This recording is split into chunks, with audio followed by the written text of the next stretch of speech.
In fact, that's 3 turns more. But before we get there, let's start going crazy with cards. So let's go for an good old internet shutdown. At the start of your turn, choose up 2 climate-suitable countries that you infect. Place 1 token in each country. Do I even want to do that? No, first, let's go for here on business. At the start of your turn, choose 1 country. Move 1 of your tokens to that country from any other country. So I'm going to move... Let's move 1 to China. Then let's go for the internet shutdown. Start your turn. Choose up 2 climate-suitable countries that you infect. Place 1 token in each country. You're going to shut it down. Neutralize. You're going to neutralize the internet shutdown. Neutralizing the internet shutdown. How does that even work? We assassinated the cyber terrorists with two tumultus. Right, so I now control 2 countries plus my bonus DNA. Boop, boop, boop. You're so far ahead of choose me, a Andy. country This card. is ridiculous. Ooh, let's go for Morocco.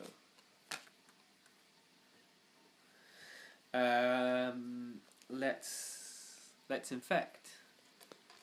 I have 5 tokens. Oh, sorry. Let's evolve. Do I want to evolve? Is there any benefit to me evolving?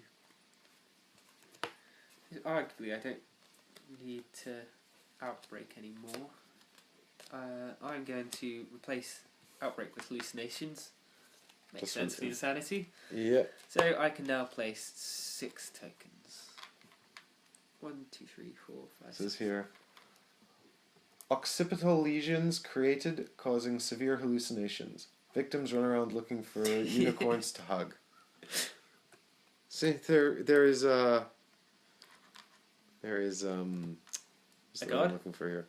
No, I was going to say there are like sort of small amounts of irreverence remaining in the game. Right. So let's try and kill countries. Let's start with Morocco. Morocco is alive. Now, unfortunately, Pakistan, which if this dies could wipe out Toots Mortis in the world. Oh no! Oh no! That's really bad. But at least we'll show you what it's like to reintroduce a virus. So we both get 3 points. 1, 2, 3. And an event Both card. get an event card. And I get to take this one home for the bonus. I am now going to... I've done all my deaths, so at the end of my turn I'm going to first do Opportunistic Breakdown.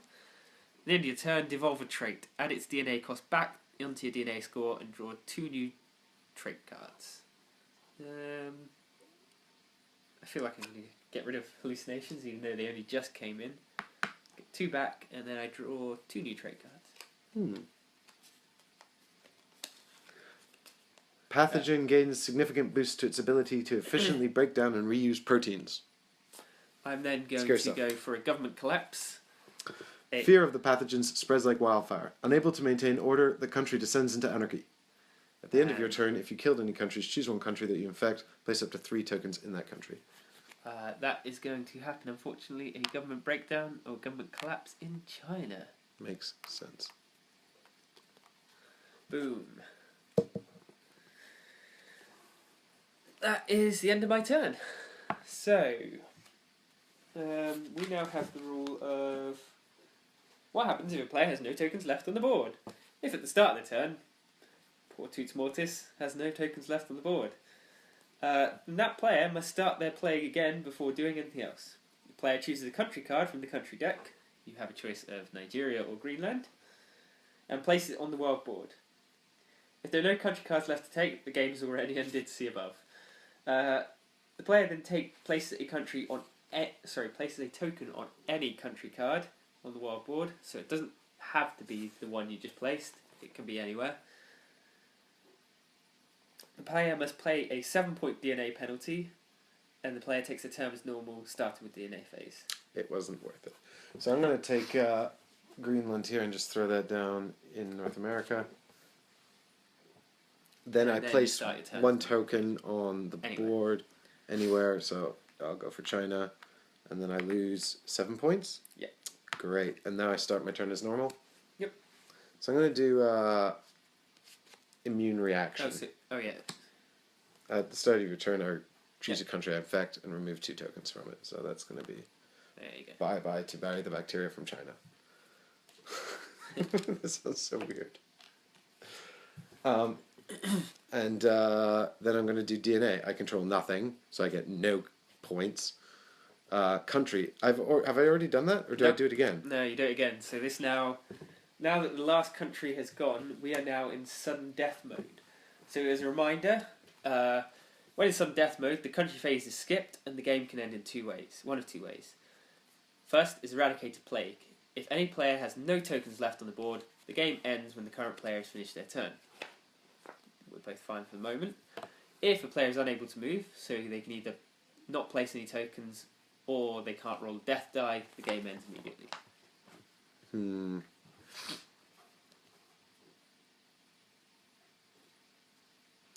I think I've lost this one, Andy. Pretty sure there's it's not looking great. No coming back from this.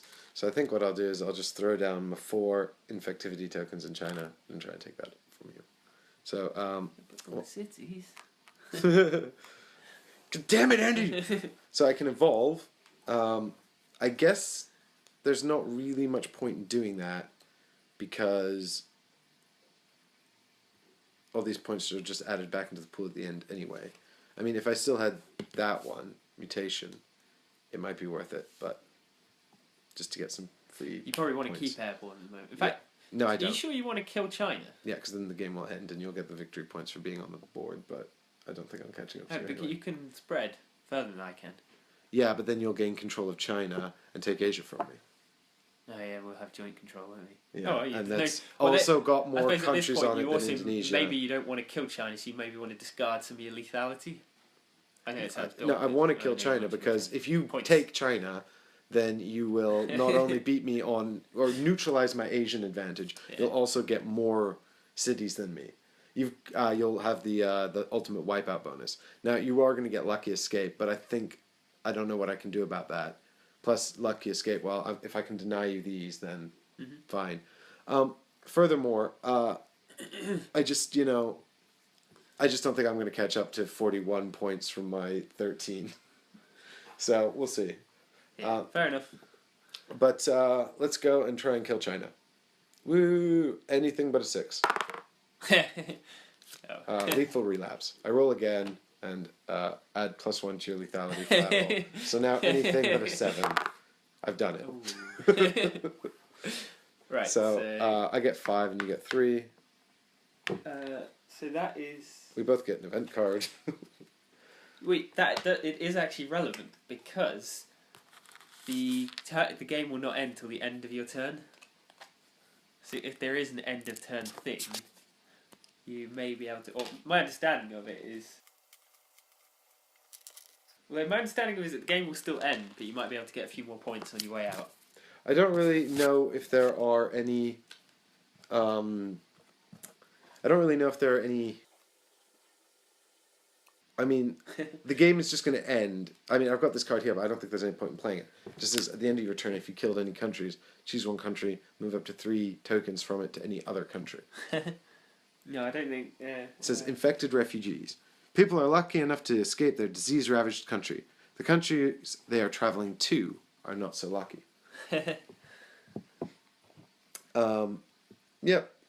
Poor countries we are traveling to. So I guess that's it. It'd been interesting if I'd had this one before you just did that. Oh, yeah. So that one would have been, if any player successfully rolls a death die... Prevent that country from dying. Oh, I would have been so cross with you. Did you just draw that now? Yeah. Phew. Fortunately, I drew it because I'm basically trying to save some face here, Andy. Not lose horrifyingly badly. Right, let's see what has happened. So calculate final scores. In addition to DNA points stored during the game, players also score DNA points from their evolved trait cards and from end game bonuses. Remove DNA points markers when DNA points are rewarded. First, each player adds the cost of their currently evolved trait cards on their evolution side. This cost is refunded and also added back onto their DNA point score. So, respiratory failure is 2 for me. This was like my starting hand, by the way.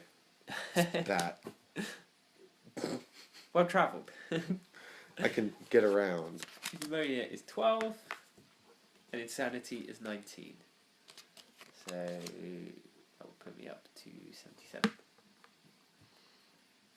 Okay, so I've got 35, which means I go up to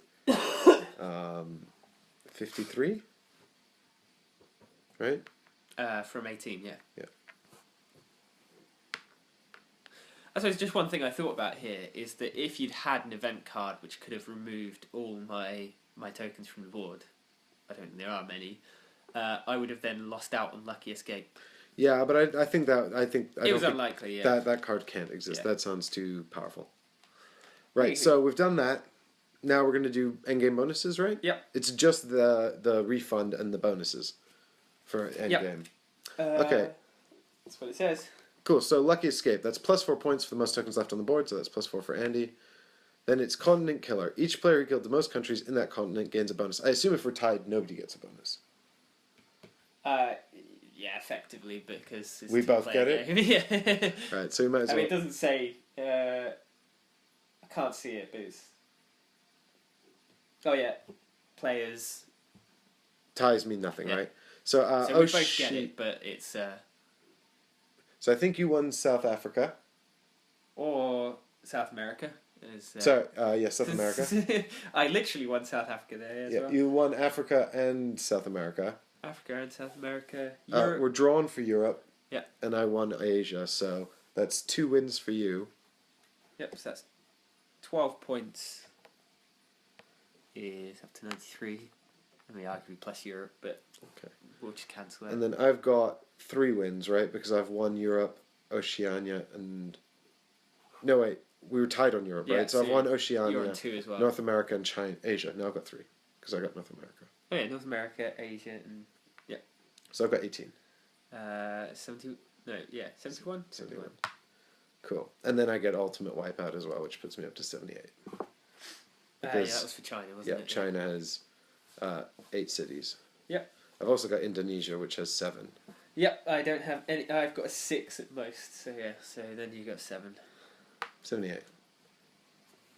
Actually, 93. Not quite as far as it might have It appeared seemed, for most of the game. But still, you know, a good gap. Yeah, well, I can confirm 78, not as high as 93. Yep. In Barry is more lethal than Toots Mortis. It's true. It's true. Fact. Although, you know, I mean, oh, damn it. I was going to say I had psychosis, necrosis, and meningitis to your... Pneumonia, respiratory failure.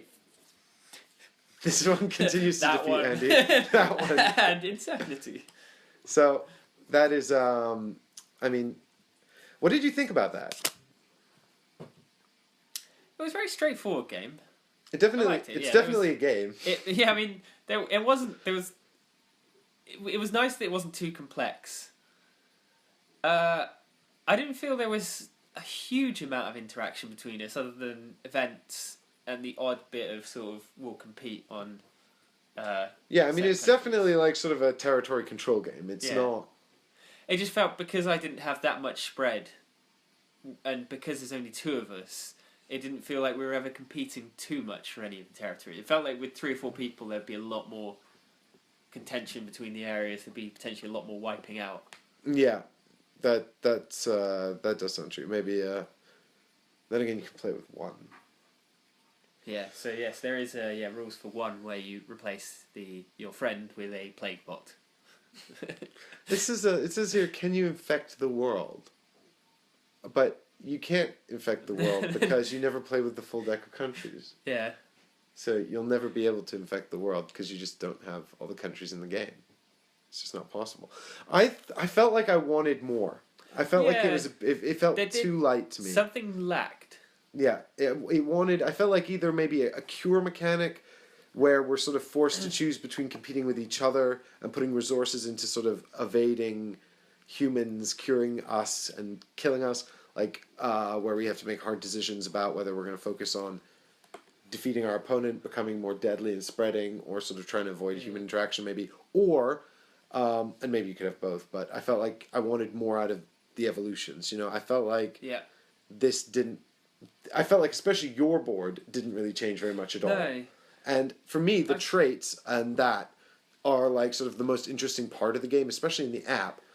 The way you go, like in the app, you've got you'll make like maybe 30 or 40 evolutions in the game, and the direction in which you go is very, very important. And not only that, but there's sort of these symptoms that you develop, which are these things. But then actually there's two other categories. There's sort of like biology or whatever. I can't remember what it's called. But cold resistance and heat resistance come under that. And then you've also got other things you can develop, like resistance to antibiotics and stuff like that. And then you've got a second category, which is transmission, and that's got transmission via air and water in it, and you can become better at either of those. It's also got transmission via animals in it, so you can sort of be, and blood as well. So you can sort of unlock being transmitted via mosquitoes and things like that. So it's just like there's this huge sort of disease that you're really designing with all these options. And it just felt like in this game, there was none of that. Yeah, I'm honestly not sure what I did to win, other than had the winning cards. And it felt like there was... I'm not saying it's completely lacking in decision. It's just I didn't really have a specific tactic. It was just more... Now that you mention it, I'm trying to pinpoint exactly what you did better than me. Well, that's... Yeah, I'm not entirely... Other than I got lucky with South America at the start. Yeah, there's a bunch of sort of budget South America cards. There were maybe a few situations where I felt like you potentially left some of your areas just a bit vulnerable. Maybe didn't go for sort of just storing that majority in there. Mm-hmm. And so maybe there were a few decisions like that where I was able to capitalise on that. But nothing... Other than, sort of a few situations where you did do that, I didn't feel like there was any sort of really... I felt there was a point quite early on in the game where you were clearly more powerful than me.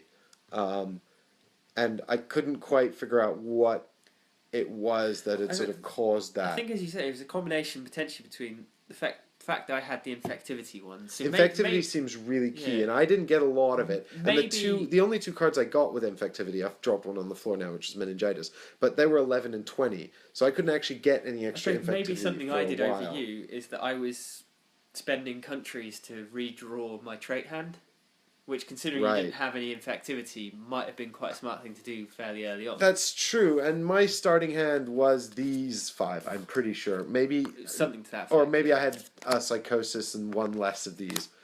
Or perhaps it looked more like that. Anyway, the point was I had a bunch of really cheap ones, and in fact, no, I'm pretty sure it was that. But I saw that I had these 4...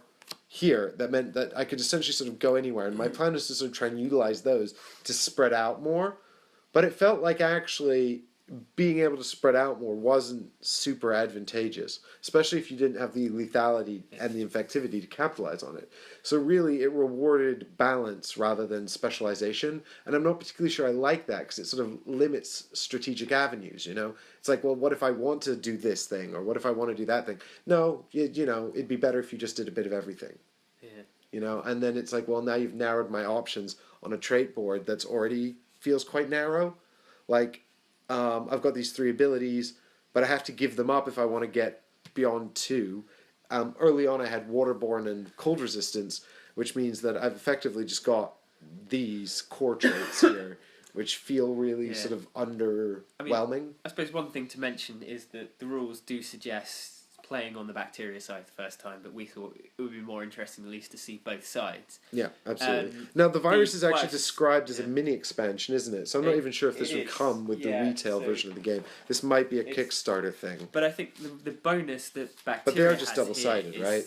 Yeah. I mean, the color only refers to the actual player color. So the bonus bacteria has, the bonus DNA, I think just makes it easy. I don't have to worry about managing my hand, randomly grabbing that mutation, switching things in and out. It's like every turn I got 1 DNA more than you. Perhaps I had more. Arguably, the game was at least 12 turns. If I hadn't had that, I mean, okay, I'd have other things, but obviously they're down there 3 points ahead of you. I effectively got so many points just by turning up. That's true. I mean, maybe what the virus does is it gives you more options to sort of interact with the game mechanics and use them to your advantage. But if you're, this is our first time playing through it, so maybe because of our unfamiliarity with the game, I wasn't able to capitalize on that as much as I could have. It also forced me to have to redraw all my traits, whereas you would look at it and go, why don't I just mutate, because that doesn't cost me a whole country. Yeah, and I felt like actually once I sort of did a few genetic switches and I actually could sort of swap things in and out, that felt really good. But at the same time, I didn't notice a point. I mean, other than when you were sort of in Sudan and you had to do like an outbreak, and then I tried to stop you with the CDC and it just didn't really matter. And what I should have done actually was just let you go to Chile or wherever you were trying to go, and use that if you tried to come somewhere else. I was. Instead, I just forced you into Asia, which is where I didn't want you to be anyway. So that was kind of a misplay on my part. So, maybe it was something like that where I was sort of doing these little misplays, but, yeah,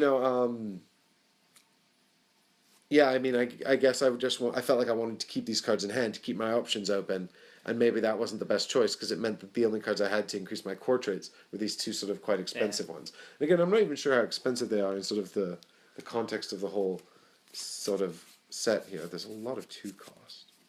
Oh, look at that. Total organ failure. I remember this from the app, actually. Catastrophic cell death of multiple tissue types causes body-wide organ failure and rapid death. It would. So there was like sneezing, which sort of duplicates what I had. So maybe I should have gone looking for sort of stuff like that, which gives me airborne, but still has infectivity on it. Of course, on the other hand, every time I'm sort of swapping out stuff, I do wind up losing points especially if I'm downgrading to something else. Ooh, coma. Insomnia. Inability to sleep makes people irritable and less productive. At least you can stay up late to finish the game. Cannibalism. How is that a symptom? Extreme compulsion to bite and eat other humans. Vegans struggle to find food. Yeah, well, I guess skin lesions. Those are horrible, by the way. Some of this stuff is really horrible. I mean, I guess that's what you want, though. I mean, it's plague incorporated. Lesions on the limbs and face become raised and sores break open in the mouth, significantly increasing infectivity. Yeah, I do remember that. And the other thing, actually, which I felt was kind of missing from this, which I was disappointed by, was that in the app version, if you get certain combinations of symptoms, they actually combo to sort of give you further bonuses to your like core traits. So, for example, if you get something like maybe I don't know, skin lesions and I can't remember exactly the combination, but vomiting. Then when you vomit, it's further infected because you've got this pus in it as well. So you get like the one I remember is explosive vomiting. I can't remember. You get vomiting and you get something else. Projectile vomiting, sorry. That was a combo, and that was a combo of vomiting and something else, and it gives you an extra bonus. And it just felt like it would have been cooler to have just more options. I mean, I really felt like, and maybe it's just because I've been spoiled by the video game version, But I just felt some of these could end up being a bit overly complicated with the card system of, sort of you'd have more text on there saying, when you have this, also +1. But I feel like what you could do is if you're going to have a whole ton of cards out of here in front of you, instead of having like this system where you've got like sort of little plus bars and then one on every card and you have to count them up, just have a tracker. Have like an infectivity and a lethality tracker, and every time you play a card that puts you up, just move it up and down the tracker, because then you just look at the tracker to see what your total is every time. You need to know it, which would save you, counting up the things every time. But again, unnecessary in a game where you can only have 5 traits. But it was definitely, it wasn't terrible. No. I mean, I'm trying to think. There were a good few laughs. There was a good few laughs, yeah. I mean, the cards are... It's interesting. It's certainly... thematically, it's different, and I enjoyed that. I definitely thought the theme was quite... I mean, it's quite dark, but there's an opportunity for sort of dark humor, which I can appreciate. I'm just wondering, if I was going to play something like this that I would prefer to play, what game would that be? Because I'm not sort of... I don't play a lot of territory control games. For me, the one that springs to mind is Terra Mystica, but I don't think that that's a particularly good comparison. No, I can't think. Yeah, much heavier Euro game, and it is territory control, but it's not anything like this really. The game this most reminds me of was this random game we found in Essen a few years ago called Infarct, which I think the thing it reminds me of is they're both relatively simple games with just sort of placing things, and there is a bit of interaction between the players. But it was just the level of humour of it was slightly dark humour. So the idea of infarct is you're all almost essentially out to kill each other. So you have you're a human, and you have these various life trackers such as obesity, how much money you have, things like that. And if anybody ever goes sort of to the top level of any of these, they end up risking dying, and it's last man standing party game. So you invite your neighbours round and you try and feed them tons of food with a party to try and get their obesity up to increase their risk of a heart attack, for example. It reminded me a bit of that in the sense of the humour and just the way it's played. I mean, I'm thinking actually in a way as well, it sort of reminded me a bit of, it sort of reminded me a little bit of, oh god, what's it called? The Donald Vaccarino game. I have no idea what you're talking about. You know, the designer of Dominion, he did a game called Kingdom Builder, which is sort of like a fantasy reskin of Go, in a way, and you're placing down cubes on a board and sort of capturing areas of territory and stuff like that. It felt a bit like that, but I find Kingdom Builder to be very dry. So, in absence of being able to sort of think of a reasonable alternative, perhaps this has appealed to you. I guess maybe almost as a reasonable pandemic. Pandemic, yeah. I mean, it's not the same. It is obviously kind of the opposite, but I mean, if it's the theme that attracts you, I think Pandemic is a much more solid game with a very similar theme. Obviously, instead of playing the disease, you're playing the people trying to cure the disease, and it's a cooperative game, and you're playing against the game. But it's a classic for a reason. It's very, very good. There's a bunch of versions out. Now you can get Cthulhu Pandemic if you prefer the supernatural. That's great. You can get Iberia if you prefer a very specific region. Yeah, Pandemic Iberia's just come out, which is sort of like it's an oxymoron, but yeah, right. Can it be a pandemic in just one region of Spain? But the funny. Wait, did I just fuck that up? Did I just have a massive geography fail? No. It is a region in Spain, right? Well, it's the whole of Spain and Portugal. That sort of. Is it the whole of the Spanish Peninsula? Yeah. Okay. I think. Even so, can you have a? I mean, how big does a pandemic have to be? I don't know the exact worldwide. definition. Worldwide. I think that is the literal definition. Right, pandemic. Yeah, I guess that makes sense. Yeah. So, but that's historical. So there's it's more limited. You can't travel around as easily. You've got to build railroads. You've got to sort of work on purifying water to stop the disease spreading and stuff like that. So it's got this really sort of historical flavor to it, which is really neat. And then if you get Pandemic Classic, there's a billion expansions, including one which I think is called. There's in the lab. There's on the brink. There's a ton of them. One of them lets a player play as the game, play as the disease. So if that's what you want to do, control the diseases, you can do that and play against your friends that way. Hey guys.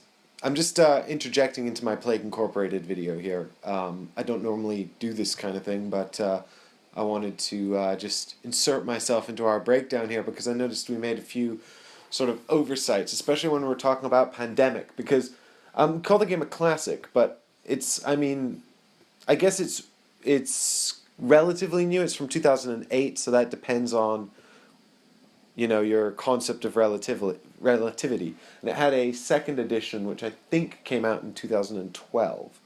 The game has actually got 4 expansions, not millions, as I state in the video.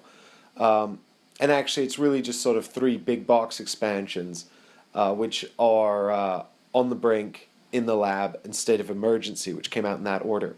And In the Lab and State of Emergency are only actually available for the second 2012 edition of the game.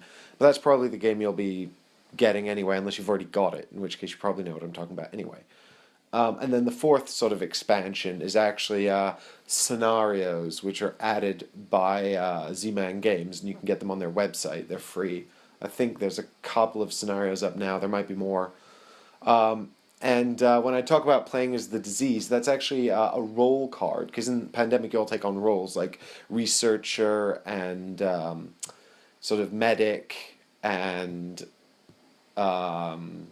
coordinator, someone that you sort of move people around the board and stuff like that, make that easier. And the first expansion, which is on the brink, adds, a bunch of stuff. Like it adds a fifth disease and sort of different scenarios and challenges and all that kind of stuff. But what it adds is more roles. And one of the roles is bioterrorist, which is actually someone who's competing against the other players. So you're sort of taking on the role of disease, but what you're doing really is taking on the role of the villain, and you're trying to sort of make things more difficult for the other players. And the part of the reason I wanted to record this as well is because those are the expansions for Pandemic, and you can always go and check those out. And maybe in a way that makes Pandemic more appealing than Plague Incorporated because it's expandable and it's got all these sort of expansions that you can have. But the other thing is there are all these spin-offs as well, and they might appeal to you more. I don't know. Like Pandemic Iberia and Cthulhu that we've already mentioned. But there's also, and this is sort of, there's Pandemic the Cure, which is like a dice version of Pandemic, if you're more interested in that. I haven't played it. It didn't really appeal to me, but, there's a lot of games out there, guys, and time is limited. So maybe look into that if that sounds like if you like dice games, and stuff like that. Sorry, that's not very helpful. That's bullshit content. Maybe I'll cut that out. Anyway, Pandemic the Cure is the dice version, but you've also got what you've got is Pandemic Contagion, and this is the one that I was kind of like motivated me to record this interjection, because Pandemic Contagion, you play as the diseases and you're trying to wipe out the world, right? So it's basically Plague Incorporated, but just with Pandemic branding. And where it sort of differs is that it's still territory control. So, I mean, and this is where the similarities begin, right? It's territory control. You've got a bunch of cities. There's no board, but you've got city cards that you lay out, and you're putting your diseases on the city cards. And when enough of you have put your diseases down on the city cards, you wipe out the city and you get points. Where it sort of differs is that instead of having a board with traits that you put down that sort of affect your stat lines, like in Plague Incorporated, you've got these little disease boards that have trackers on them, like I mentioned in the video. And I was unfamiliar with Pandemic Contagion. To be honest, I actually thought it was an expansion for Pandemic, and I'd never really looked into it. But I was talking about it, the video with a friend of mine, and he mentioned it to me. So I had to look into the game, and I was like, holy crap, this is very, very, very similar to Plague Incorporated. Except it doesn't have traits. So you are diseases, but you're abstract. So you're kind of like ill-defined. Who knows what you are? And I mean, really, what you're doing is you're controlling cities and scoring points, and you are the black disease or the red disease or the blue disease, but you're not, anything more substantial than that. So maybe that'll be the deal breaker for you. Plague Incorporated is more thematic, whereas Pandemic Contagion is more abstract. And if it's a touchy subject or something that you think might be a bit too controversial, what you've seen in Plague Incorporated is a bit too sort of edgy for you. Maybe Pandemic Contagion's a more appropriate alternative. But I don't know. I mean, I think like if you're gonna be getting this kind of game, then why would you even get this kind of game if it's something that sort of upsets you or concerns you, or that might not be appropriate for your players and your game group? So anyway, I looked at one of the videos for Pandemic Contagion. I think probably, it doesn't look very different to Plague Incorporated. What you've got going on in it as well is these World Health Organization cards that turn over, and they sort of represent challenges that you have to resolve every turn, and maybe that's a bit more interesting. I mean, it's essentially got the two things I talk about in our video that might make the game more interesting. But for me, really, and I'll put us back into the video now, because for me, really, what I was really missing was the trait building aspect of the game. What I wanted was to build those traits and have more options for sort of constructing this sort of super virus, and that's what I really felt was missing from Plague Incorporated. And given the similarities to Pandemic Contagion, I'm sort of wondering, like, is it something that we really needed in the world? Yeah, there's a game that feels like it's on the tip of my tongue. where you're competing to control different territories. I just can't think what it is. Risk. Risk. It's not Risk. I mean, I'd recommend this over Risk. Yeah. I think. No, I'd definitely recommend it over Risk. And you know, we only used like less than half of the country deck, so I guess that could sort of really affect things. And I guess if you don't get a lot of the big countries, the game will be over more quickly. So it's sort of, I guess we didn't feel that pressure to race because there's just two of us and we're unfamiliar with the game. But if you knew the game really well and you're seeing a lot of like the sort of smaller countries like Greenland or Morocco coming up, you might be sort of more inclined to rush and try and finish the game as quickly as possible. But I suppose tactics could come different. Play through again with bit more what we're doing, bit more what to watch out for. I mean, but I'm not really not sure right now. But I wouldn't be yeah. opposed to playing it through again just to sort of get a feel of. Yeah, but I feel like if I did different? play it differently, it'd be more for academic purposes than Yeah. anything else. It's not like it's not like I'm dying to play it again. But No. if someone said, "Do you want to play?" I'd be like, "Yeah, sure." And I'd be interested. I'd be interested to see if I could develop my tactics to do better. Or with more people. Yeah, It might or be that this game works beautifully with 4 people, or it works horribly. I mean, there's no way to know really. Without doing it. Yeah, that's definitely true. But I think if you're really into territory control and sort of controlling areas of the map, definitely look at Terra Mystica because that's brilliant. Even though it's a much, much heavier Euro game. It's really not a huge... I mean, it's really not a great comparison, but it is about controlling territory. And if you can think of a great suggestion, a better alternative, please do leave a comment on the video. Let us know your thoughts. I'd be very interested to check it out, see what's going on. If there's a version of Risk, because I said this in the Christmas special actually. I said, I'm very familiar with Risk Classic, whereas Barry plays a lot of the later releases of Risk. Barry? Barry the Bacteria. No, Barry Smith. Not related to Barry the Bacteria. He plays a lot of the later versions of Risk, like Risk Legacy and Star Wars Risk and stuff like that. Apparently the futuristic Risk, I can't remember, Risk 2142 or something, was very good as well. So maybe if there's a version of Risk we should look at, you can let us know in the comments as well. Or some kind of incredibly heavy war game that we're unfamiliar with. And if you did enjoy this video, please be sure to like the video and to subscribe to the channel because we'll be doing lots more stuff like this all the time. And hopefully you'll come back and watch us for another episode. Bye! Bye!